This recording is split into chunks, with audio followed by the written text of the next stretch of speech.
Welcome to It's All About the Questions, where learning to ask the right questions can help you achieve lifelong success. Now, here to help you ask all the right questions is award-winning author, international speaker, and business strategist, Laura Stewart. Good morning, afternoon, and I can't even do my opening this morning. Good morning, afternoon, and evening, everyone. I am excited to be here with you, as I always am each week, and I have an extra special treat for you today and next week. One of my favorite guests that I've had on the show twice before. You probably may remember him because I compared Harry Potter to a Navy SEAL sniper, and I told him he's really Harry Potter. Brandon Webb is back on the show today. He's the CEO of Hurricane Group, a media and e-commerce business, but he is also a former Navy SEAL and Navy SEAL sniper, and he was the head instructor of the SEAL Sniper School. And he's written so many books with his co-author, David Mann, who will be on next week. Their latest book launches today, Mastering Fear, a Navy SEAL's Guide. I'm going to jump right in because my copy of the book, Brandon, has so many note cards in it. I've highlighted this book up the wazoo. It brought me to tears at times as I was reading it because I realized how much for the last 6 years with Mom and the last year I've been in fear. So This book is an important book, I think, for the world, and I think one of your finest.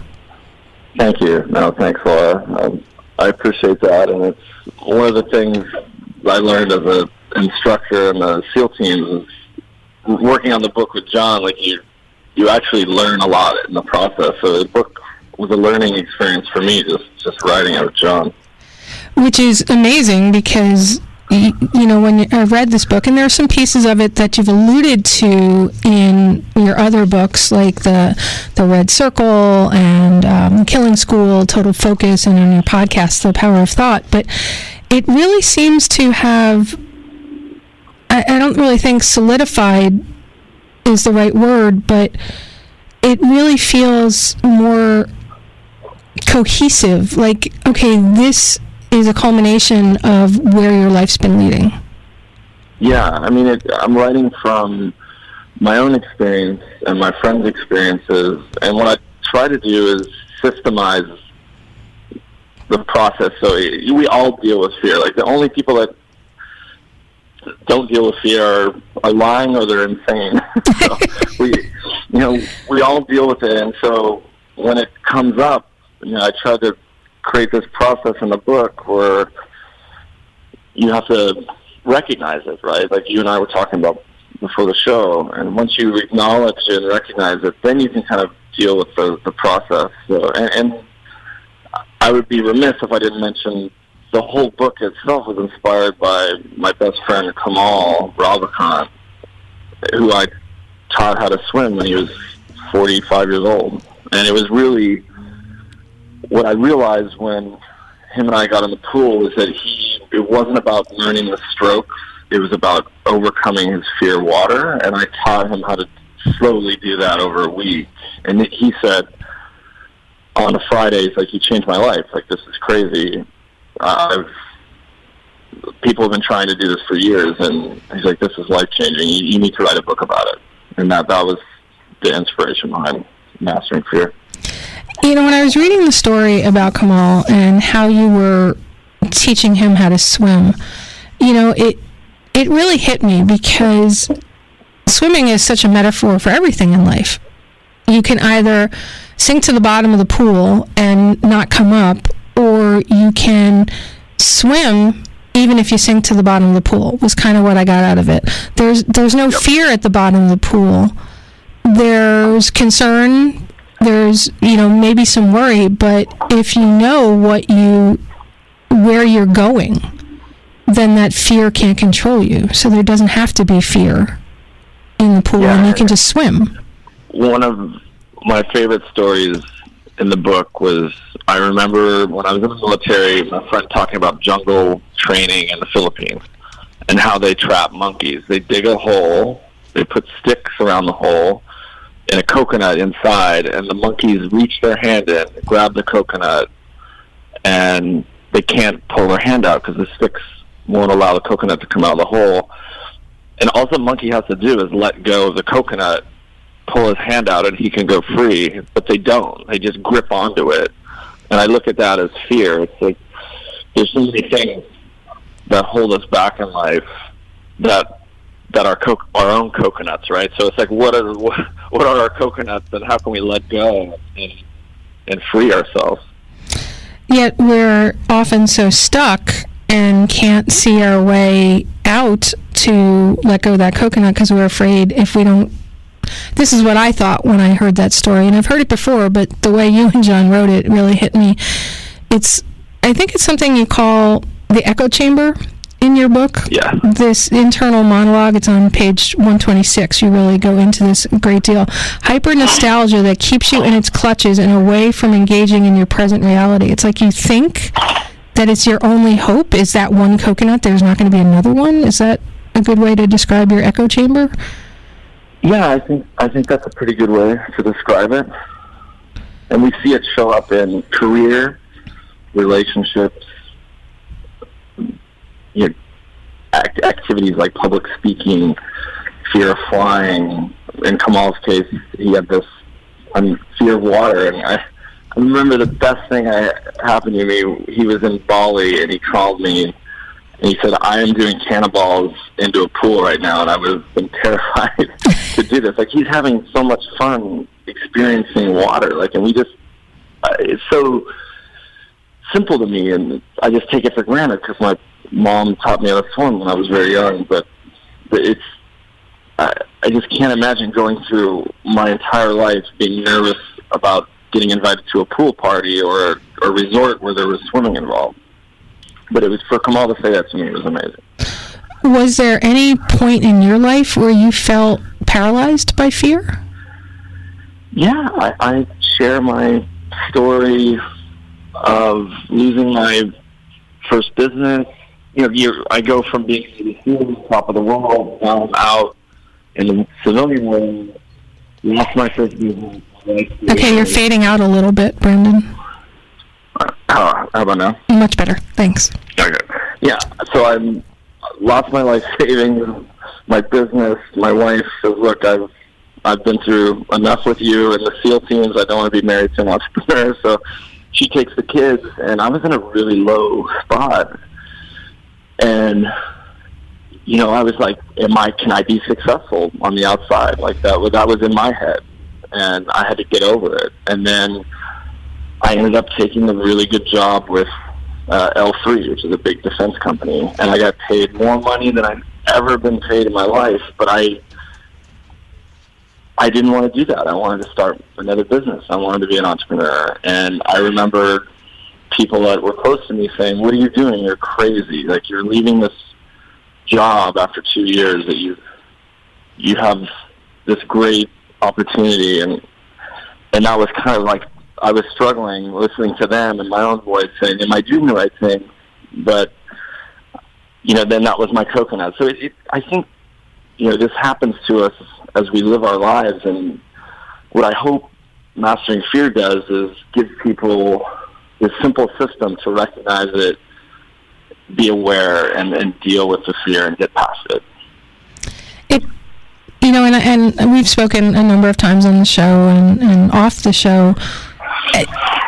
I'm curious about how long it took you from that moment. I think it will help my listeners to know that somebody who's really amazing at mastering fears, timeline kind of thing. When you were at that moment, when you lost your business, you lost your family, you were losing your home, and a part of yourself that you thought would be there, how long was it till you were able to pick yourself up? That probably was a few weeks, but I remember sitting in my car, just having this talk with my friend John, who was my lawyer at the time, about shutting the whole business down, because I was just holding on to it. It was like, I can save this thing. And I just had this moment of clarity where I said, you know what? I went back to my days of teaching sniper school and the positive psychology that I learned, and was fortunate to be around Lanny Basham, who's a pioneer in mental management, was a gold medalist in the Olympics, developed this whole system that he taught us. And I said, okay, I need to change my inner monologue. Like, I need to think here, everything is going to be okay. Like, if everything's gone, but I have this skill set. Like, I've learned all these lessons in entrepreneurship, in choosing partners, raising money, I remember I couldn't read basic financial statements when I got out of the Navy. I was really intimidated by that. I look at it now, it's just simple math, to read a profit and loss statement or a balance sheet, but that wasn't very intimidating to me. So I learned all this stuff, and it just hit me. I said, I'm going to be okay. And even I remember I was writing my notes because I'm giving a talk at Barnes & Noble today. And I remember there was a time when I had a fellow teammate that was going after me on social media, and it really bothered me because, it's a guy that was trying to plant seeds of doubt in people's head about me and my credibility. It really bothered me. And then I thought to myself, and I was losing sleep like a week long, and I woke up one day and I said, if I had cancer and 6 months left to live, would this bother me right now? Like, would I be concerned about it? And there was no way. And at that point, I just moved on. And it was, so I think that, again, it's that being aware of the issue that comes into our lives,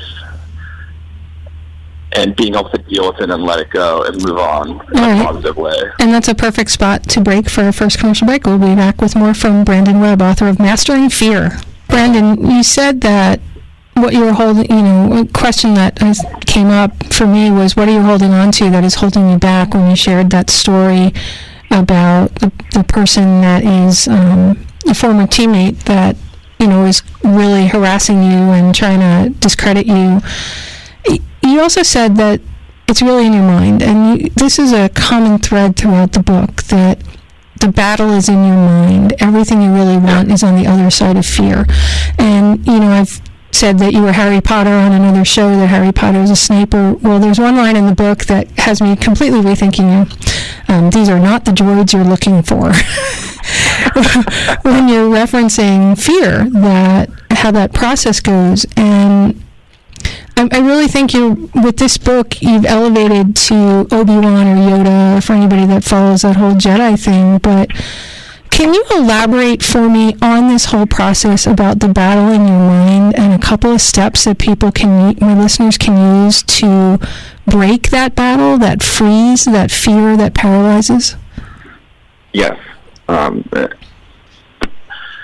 I have a daily mantra that's, I know the things in my life that I've struggled with. Writing a book, putting yourself in the public eye, you get a lot of people that come out of the woodworks. You call them haters, whatever you want. But when they're somebody you have a personal relationship, like I was really struggling with it, like the story I told you about the teammate. And so there's things that I deal with in my own life that I've developed this mantra for, and it's part of my morning routine. I read it every day, or sometimes when I hear that voice creep in my head, I open up my iPhone because I got it on my iNotes, and I read my mantra back to myself. And it's a very simple thing, and it's like my whoopee. Okay. I go back there and I read it, and it's as simple as that. It doesn't. And I learned this when I did my work with Lanny Basham, the gold medalist, who developed this whole mental management system. And the big thing is self-talk. And if there's things that we want to change, you can basically write a mantra around it, and then every day reference it. Or when that voice comes into your head, you pull it up on your notepad, your phone, computer, and you read it to yourself. And it displaces the negative thoughts. And it's as simple as that. And what is your mantra, if I may ask? Well, I'm going to ask it anyway. Yeah, let me pull it up for you. I will read it. So I don't want to turn this into a a different subject, but I keep track of my personal, professional, family goals, and I have a whole vision statement. In my vision statement is who I am and who I want to be, and then I review that every morning as well. But my daily mantra is, I'll read it to you. It's, I'm building $1 billion company. I'm always learning and improving. I smile a lot. I love my kids, friends, family. They love me. I have fans that love me. I'm a great writer and New York Times bestselling author. I always look for the best in people. I treat others like I want to be treated. I anticipate instead of react. I wish happiness and express gratitude because it brings happiness in return. I know that innovation leaders rule the world. I have the knowledge to start any business I want and be successful. And that's it. That's my mantra. That's not just it. That's huge. I had goosebumps when you were reading them. When you were reading that, it triggers for me something that you talk about towards the end of the book, that mastering fear starts with a decision. It's actually one of the first steps in mastering fear is decision, but then it goes on to knowing what matters tells you which decision to make and gives you the strength to make it. So it sounds like we all need to create this mantra for ourselves that helps us know what matters, so that in that moment when you're sinking to the bottom of the pool, you can take that breath that buoys you up. Yes, absolutely. I could have said it better. Well, thank you. You and John did say it. I just paraphrased it. Added my own little twist on it. Harry Potter reference, by the way. I always love talking to you. I know one of the struggles I'm having since my mom passed away is I feel like I've lost my mantra, right? That knowing what matters. All of my drive, my whole life as near as I can figure, was to take care of my parents, to get to a point where I knew that they would be proud of me and that I could take care of them if anything would ever happen.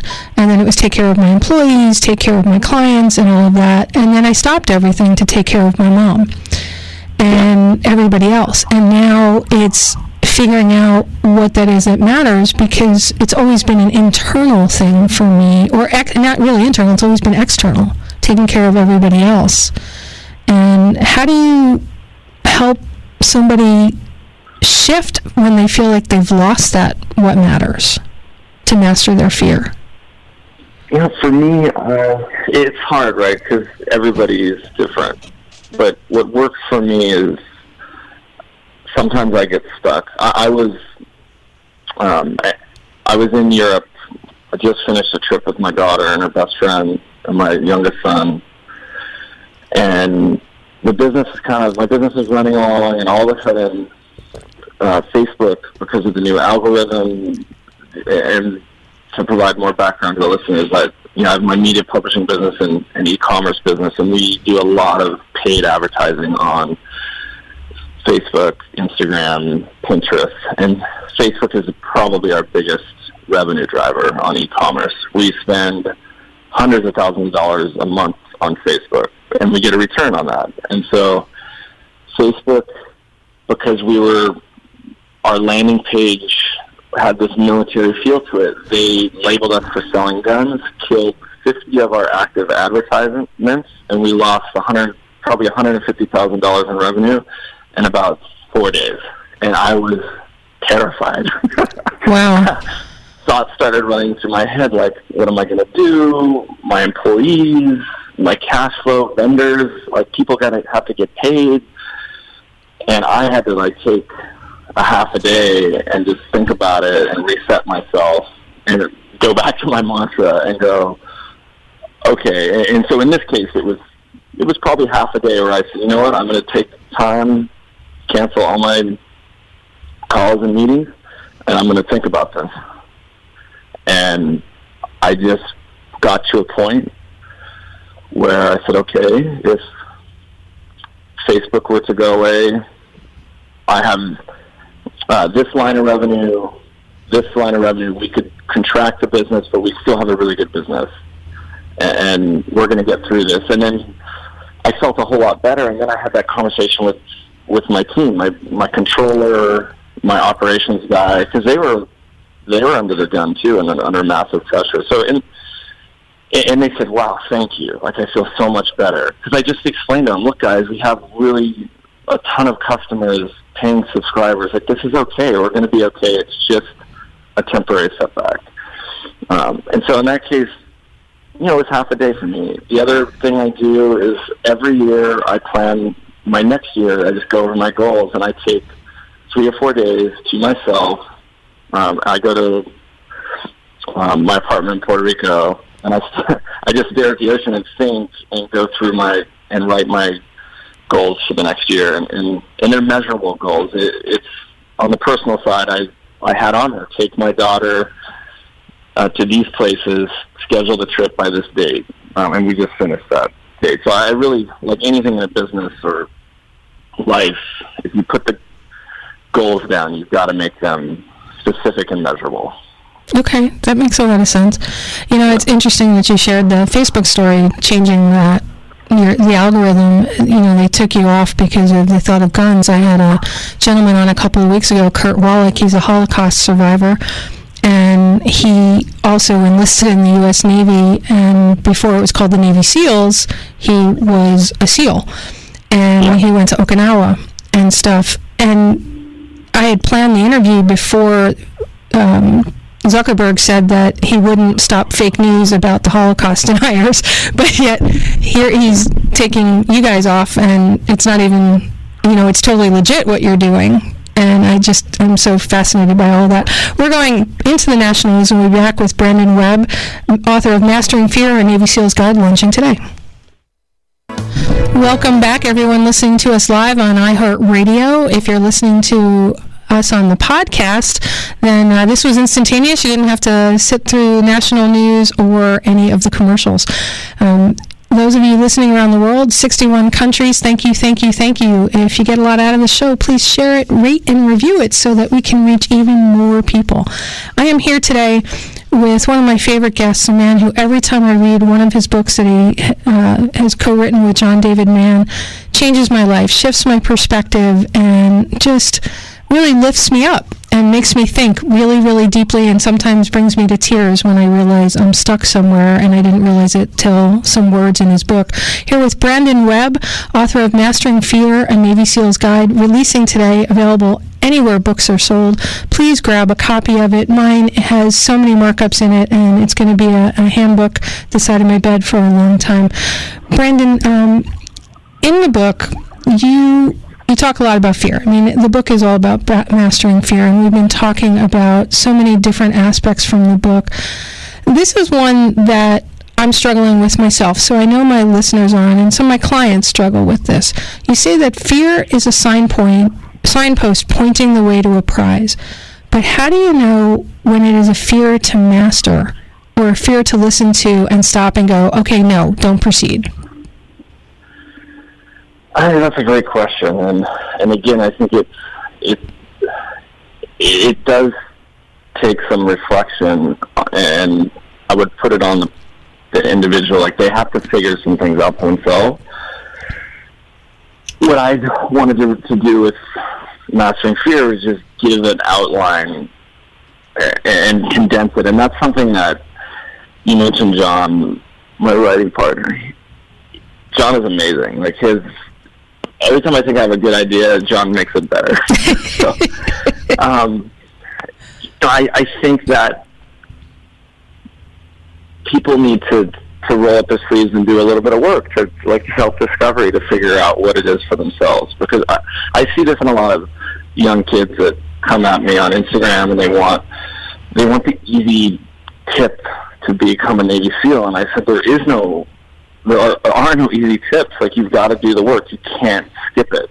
And so, again, like, people have to realize, like, they need to do self-reflection and a lot of work to figure out what that is for them, right? The question you asked, because no one can give it to us. We have to decide for ourselves. It sounds like going back to your echo chamber idea from your book about doing the work, you have to look at it in relation to the past, the present, or the future? That fear? Does it come from a place of, I know that's hot, I shouldn't stick my hand in the fire? Or does it come from some other place? Yes? No?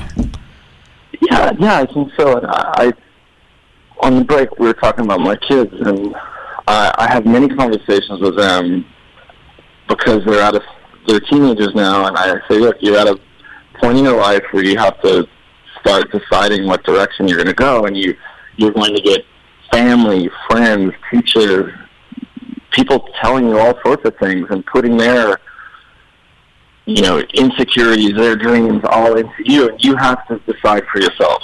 Like, you have to start making your decisions and become that. I talked about at the end of Mastering Fear. You become that solo pilot. Like, you have to start taking control of the plane and flying it. And that's our lives, right? I see so many people that want people to define what's important for them in their lives and tell them what to do, and that just doesn't work. We have to dig deep and figure that stuff out for ourselves and get help along the way. But there's some things only we can answer for ourselves. In the book, you, especially towards the end, when you're out the last step, which is knowing what matters. So I'll just run through. So the 5 steps are decision, rehearsal, and what matters. You list a whole bunch of questions, which is my favorite thing in the world, that helps us figure out. Actually, you pose the question, what matters for you? What matters to you? And you gotta get quiet and just stop right now and then break it down. I'm trying to figure out the best way to ask this next question. All right, let me just shift a little bit. You talked about training for the Navy SEALs. You talked about everybody has to find what it is for themselves and do the internal work. But sometimes struggle just seems overwhelming. And you said in the book, torture aims to break you, training aims to build you so nothing can break you. Yet for so many, struggle becomes to feel like torture. And we can't look at it as training us for where we're going. We can't get out of that comfort zone. We're afraid of it. And you talk about it as the comfort zone is really the zone of confidence, the zone of control. You're not stepping outside of it. You're stretching it. So how did that philosophy come about for you, that you really got that and were able to, you're teaching your kids? I mean, you talk about it in every one of your books, how your kids are really doing this, stretching their comfort zone. How did you manage to do that? Yeah, so the kids, the mom and I have a great relationship, and she's really cool trips and experiences. And I remember I had 3 of them at this indoor. We ski every year as a tradition. There's this place called Woodwood. It's this indoor park where they have foam pits, and you learn how to do backflips, front flips.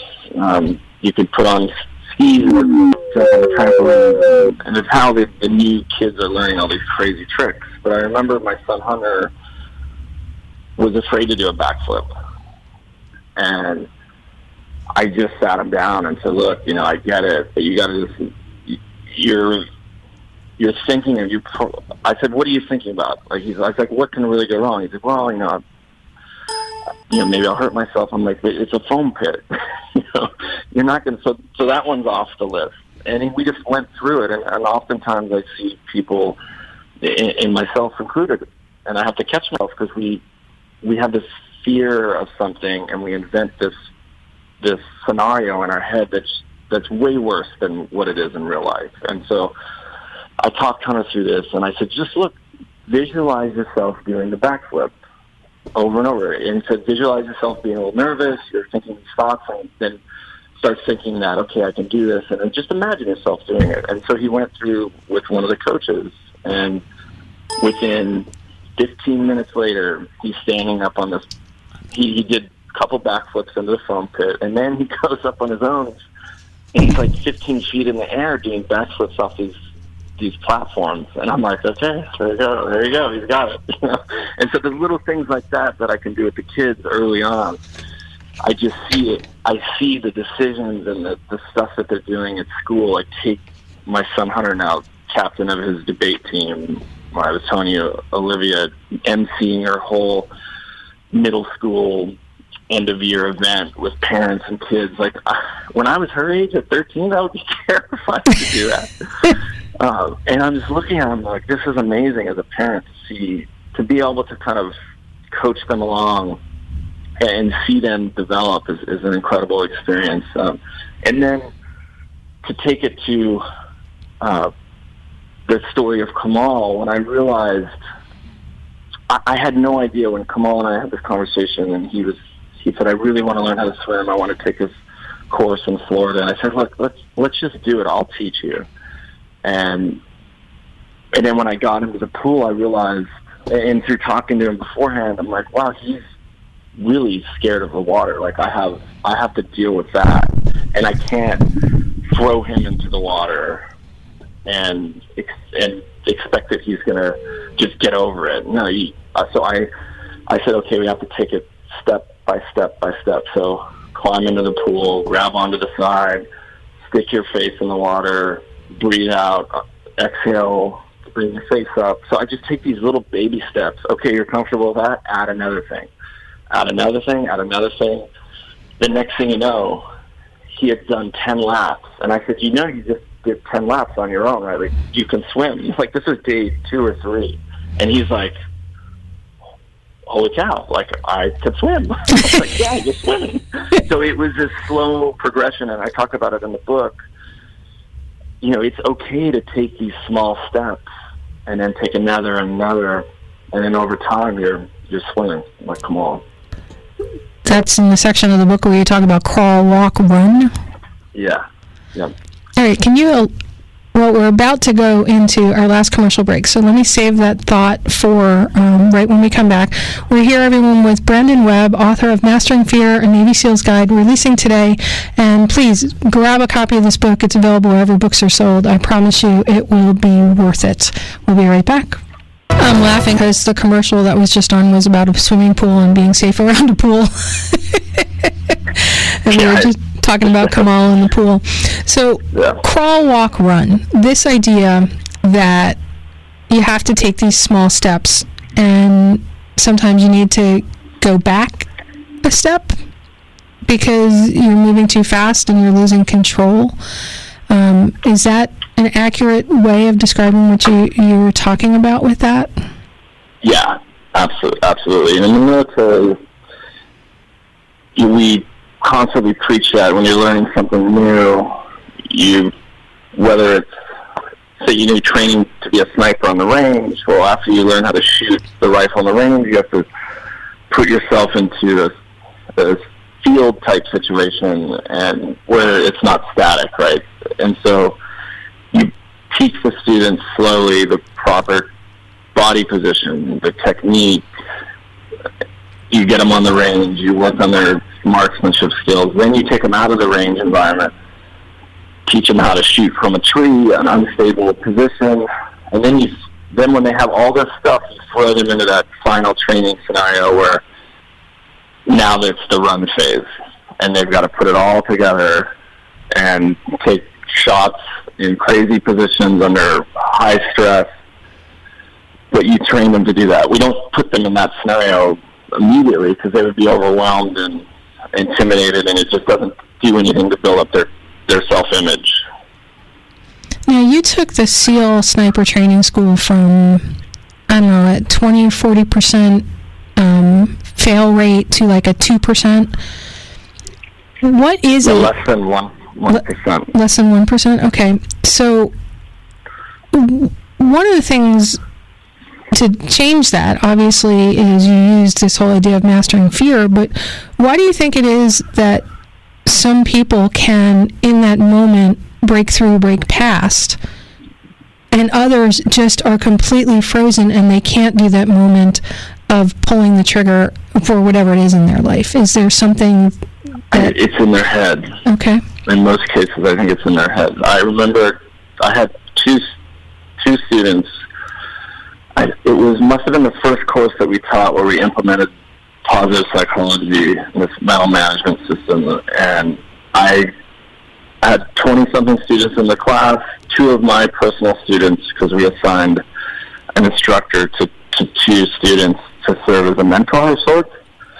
So I had Bear and Livermore, and I said, here are these tapes. They're like mantra tapes. I said, I want you to listen. There were CDs. Listen to these CDs. You guys need to get your thought process down and start doing mental rehearsal. I don't want you talking to the other students, hearing about what's a good test score, because a lot of cases, especially you see it in athletes, they finish a match or a competition, they're in the locker room, and all they're doing is talking about what went wrong, and this mistake, that mistake, and people are soaking it in, and that's not a good thing. So these guys were listening to these tapes or the CDs, and they were in their rental car every night, and they were getting made fun of by the other class. Like, oh, you guys are like, what are you going to go make out in the car? And we got to Friday test week, and they were the first students that I think in the history of the program that they shot these incredibly two difficult tests, an unknown distance test where we set targets up, and they don't know the distance. They got to quickly range and make the shots.